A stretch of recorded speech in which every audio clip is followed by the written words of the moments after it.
मैं तुम्हें एक सीक्रेट मिशन पर भेज रहा हूँ। वहाँ जो काम दिया जाएगा उसे पूरा करके लौटाना। जी सर। मुझे बताओ मुझे क्या करना है, कब जाना है और कैसे जाना है। अपने देश के सब कुछ करने को तैयार हूँ। ठीक है, तुम पहले मैप को फॉलो करो। इस पॉइंट पर तुम्हें जाना होगा और वहां जाकर तुम्हें काम करना होगा।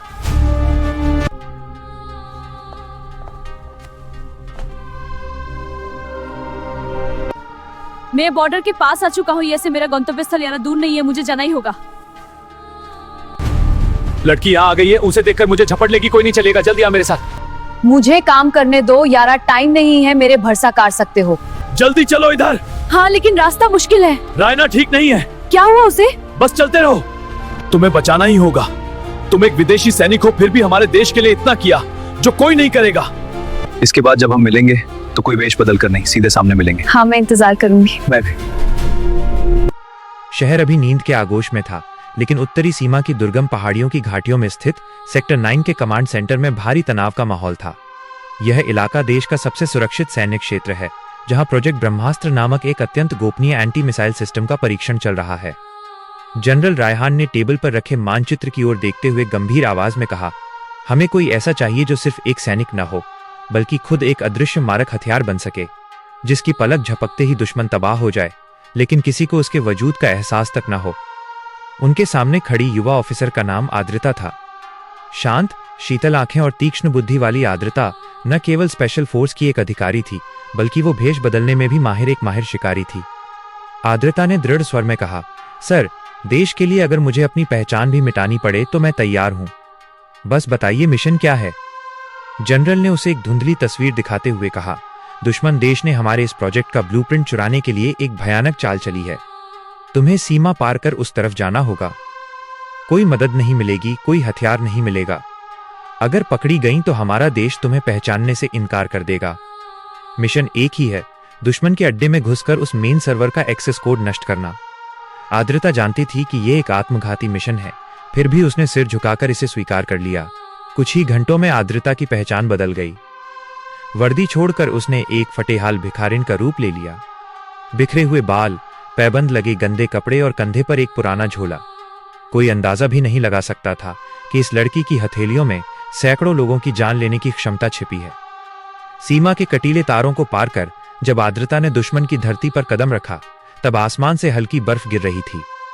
मीलों पैदल चलकर वो एक सैन्य छावनी के पास वाले शहर में पहुंची। उसका लक्ष्य शहर के बाहरी इलाके में स्थित एक गुप्त प्रयोगशाला, लेबोरेटरी थी। भिखारिन बनकर वो गलियों में घूमने लगी, कभी सैन्य अधिकारियों की गाड़ियों के सामने हाथ फैलाती, तो कभी बाजार के कोने में बैठकर लोगों की बातें गौर से सुनती। एक दिन छावनी के गेट पर खड़े एक क्रूर रक्षक ने उसे धक्का देते हुए कहा, ये कचरा कहां से आ गया? यहां से भाग, वरना जेल की चक्की पीसनी पड़ेगी। आद्रता जमीन पर गिरकर अभिनय करते हुए रोने लगी और कांपती आवाज में बोली, हुजूर रहम करें, 3 दिन से पेट में दाना नहीं गया है। तभी वहां एक महंगी गाड़ी रुकी और एक प्रभावशाली चेहरा वाला सैन्य अधिकारी उतरा, कैप्टन आर्यन। आर्यन उस किले के सुरक्षा प्रमुखों में से एक थे। आद्रता को रोता देख उन्हें दया आ गई। उन्होंने रक्षक को रोका और जेब से कुछ पैसे निकालकर आद्रता को दिए। आर्यन ने कहा, इसे जाने दो, पास ही एक पुराना गोदाम है, आज रात वहां ठहर सकती हो, कल सुबह शहर छोड़ देना। आद्रता ने झुककर सलाम किया, लेकिन उसकी आंखों के कोने में एक कुटिल मुस्कान थी, क्योंकि आर्यन ने जिस गोदाम की बात की थी वो दरअसल लैब की पिछली दीवार से सटा हुआ था, वही जो वो चाहती थी। रात के सन्नाटे में आद्रता ने अपने झोले से एक अविश्वसनीय रूप से छोटा स्पाई गैजेट निकाला। उसने अपने फटे कपड़ों की ओट में एक हाई फ्रीक्वेंसी रिसीवर छिपा रखा था। गोदाम के अंधेरे कोने में बैठकर उसने दीवार पर कान लगाया और लैब के भीतर से आने वाले संकेतों को पकड़ना शुरू किया। लेकिन अचानक उसे जूतों की आहट सुनाई दी। कोई टॉर्च जलाकर कमरे में दाखिल हो रहा था। आद्रता ने फुर्ती से यंत्रों को छिपाया और दुबक कर सो जाने का नाटक किया। टॉर्च की रोशनी उसके चेहरे पर पड़ी। दरवाजे पर खुद कैप्टन आर्यन खड़े थे। आर्यन की नजरों में गहरा संदेह था। वे धीरे धीरे आद्रता की ओर बढ़े और बोले, तुम कोई साधारण भिखारिन नहीं हो, है ना? मैंने गौर किया है कि भिखारी कभी सैन्य अधिकारियों के चलने की लय, रिदम नहीं नापते। तुम कौन हो? आद्री टीए का दिल तेजी से धड़कने लगा। उसका प्रशिक्षित हाथ कमर में छिपे एक जहरीले सुई की ओर बढ़ा। क्या वो पहले ही कदम पर पकड़ी जाएगी या आर्यन को हमेशा के लिए खामोश करना होगा?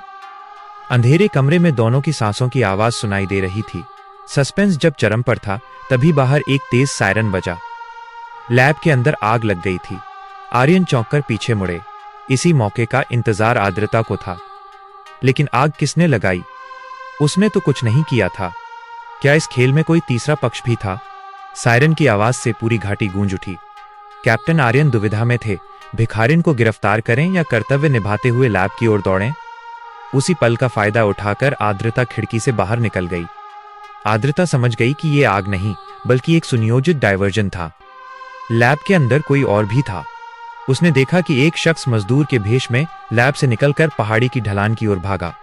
आद्रता ने उसका पीछा करने का सोचा, लेकिन तभी उसकी गर्दन पर ठंडी धातु का स्पर्श हुआ। 1 इंच भी मत हिलना, आर्यन की आवाज उसके कान के पास फुसफुसाई। आर्यन ने रिवॉल्वर की नोक पर उसे अपने क्वार्टर में ले जाकर कुर्सी पर पटक दिया। आर्यन ने गरजते हुए कहा, तुम्हारे कपड़ों से जो सिग्नल रिसीवर मिला है उसकी तकनीक इस देश की नहीं है। तुम किस देश की जासूस हो और उस धमाके में तुम्हारे आदमी ने क्यों हाथ डाला? आद्रता समझ गई कि अब नाटक का अंत हो चुका है। उसने सीधा होकर कहा, कैप्टन आर्यन, वो धमाका मैंने नहीं किया। आपकी लैब में कोई ऐसा घुसा है जो आपको तबाह करना चाहता है। मैं यहां एक बड़े खतरे को रोकने आई हूं। तभी आर्यन का वॉकी टॉकी बज उठा। दूसरी तरफ से घबराई आवाज आई, sir, main server room hack हो गया है। डॉक्टर जमान मृत पाए गए हैं और प्रोजेक्ट ब्रह्मास्त्र का डेटा डिलीट किया जा रहा है। आद्रता चिल्लाई, आर्यन, वक्त नहीं है। जिसे आप डॉक्टर जमान समझते थे वो शायद किसी अंतरराष्ट्रीय माफिया से मिला हुआ था। असली खिलाड़ी सर्वर रूम में बैठा डेटा चोरी कर रहा है। मुझे मदद करने दो। आर्यन ने जोखिम उठाया और आद्रता की बेड़ियां खोल दी। दोनों गुप्त रास्ते से सर्वर रूम पहुंचे। वहां आर्यन का सबसे भरोसेमंद जूनियर ऑफिसर समीर कंप्यूटर पर बैठा था। समीर एक डबल एजेंट था।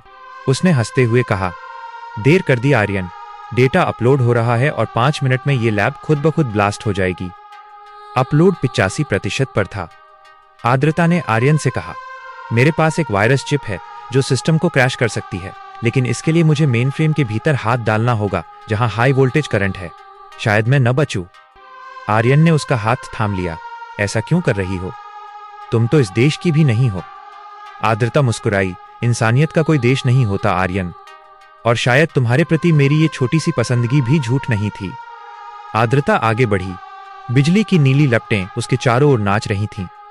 जैसे ही अपलोड 99% हुआ, उसने चिप को मेन सर्किट में घुसा दिया।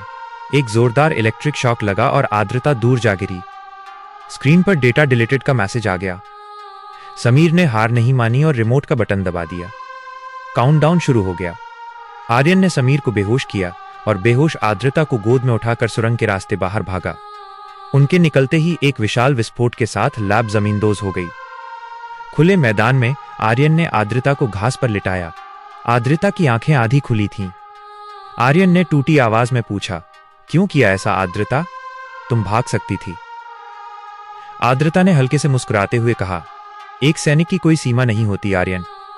मेरे और तुम्हारे देश के लोगों की जान बचाने की जिम्मेदारी एक ही है। कुछ दिनों बाद विदाई की घड़ी आई। सीमा के कटीले तारों के पास आर्यन ने आद्रता को अपने परिवार की आखिरी निशानी के तौर पर एक लॉकेट दिया। आर्यन ने कहा, शायद किसी दिन किसी और मिशन पर हम फिर मिलेंगे।